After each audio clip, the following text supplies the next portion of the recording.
Welcome to our third part 3 of the discussion on integrity, and the next section is called Corporate Ethics Programs.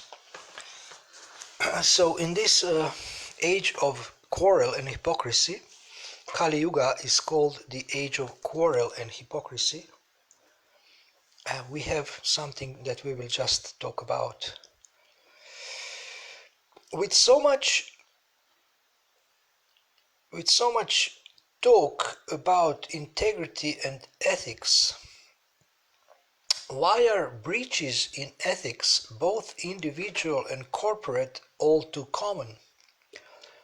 So why not acting in harmony with ethics is so frequent in the world today? For many years we have seen a strong emphasis on ethics training in colleges and in organizations. Organizations spend lots of money on ethics programs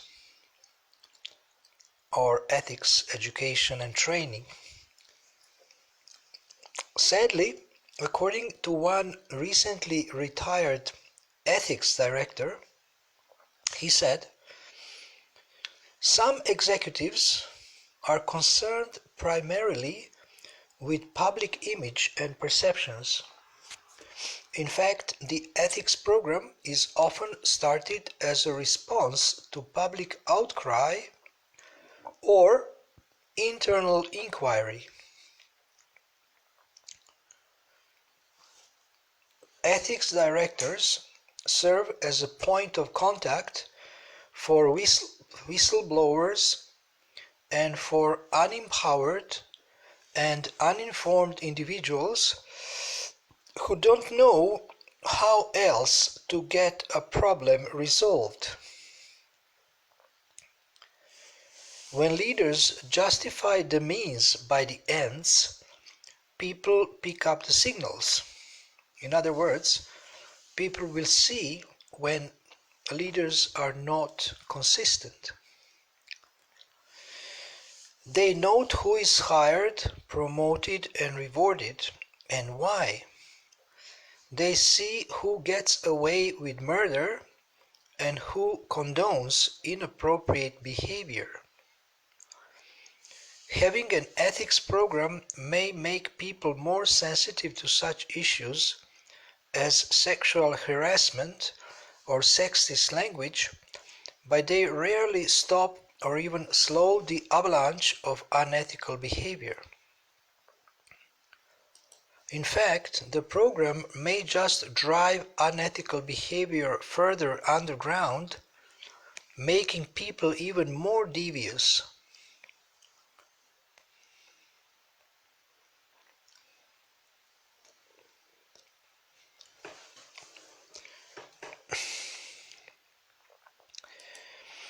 To work at looking ethical is a fundamentally flawed approach, because it's not about humility, accepting principles, aligning with those principles, submitting to them, and obeying them.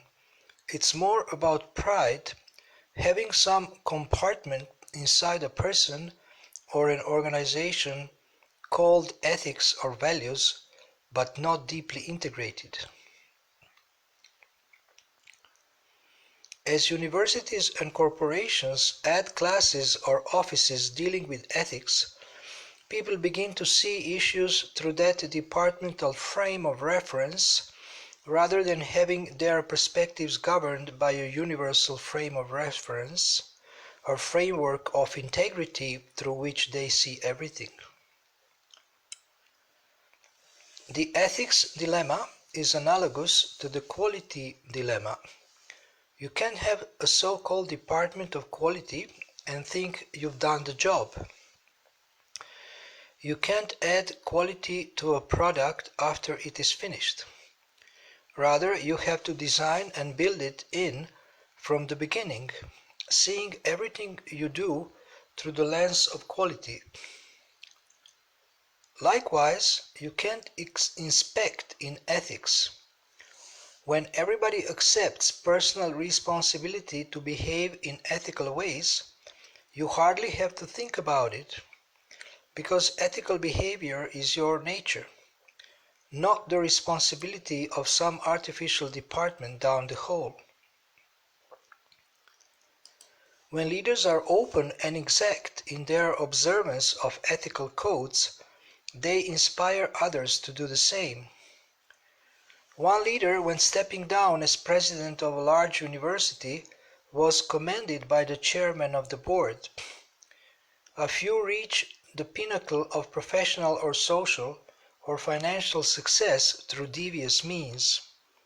Others may be more virtuous but still show a lack of sensitivity to loved ones, friends and colleagues as they climb to the top.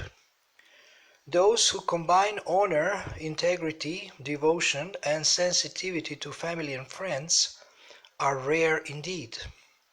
You are one of the rare ones. Too often ethics are separate from the everyday life of the organization. Professional ethicists may huddle and talk, but most of their practice is reactive in response to people not walking their talk, feeling that the only wrong is in getting caught.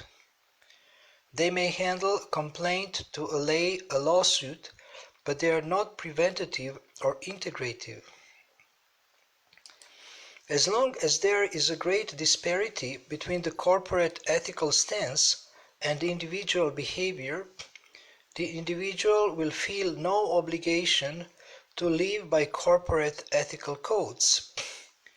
Your vision, mission, ethics and value statements will be even more valuable if you don't rush the creative process, announce the result, then ignore or dismiss the document as some meaningless formal exercise. As you involve people in the creation of a code of ethics and review it regularly with them, you build humility and courage into the culture. The ethics statement becomes a constitution when it becomes the center from which everything else flows. Then you don't have this seeming to be ethical. In organizations of integrity, ethics is not just another department. The organization serves as a second family. People are humble because they know that principles are in control, not people, programs, and politics. They not only believe in timeless principles, but also have the courage to act on them. Yes. And the last section is application and suggestions. Write in your journal, what does it mean to you to be a person of total integrity? Choose one area in your life in which you could show more integrity, then do it. How does it feel? In what areas of your life are you an example of courage, of humility? To what extent do you enjoy the fruits of integrity in your life now? Write down one circumstance in which you have shown more courage and another circumstance in which you have shown more humility.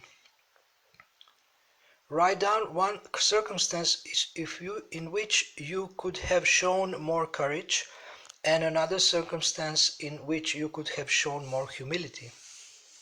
Try it. So thank you very much for listening. With this we will finish our discussion on integrity. We hope this was valuable to you. If you have any questions, then please write me through Facebook.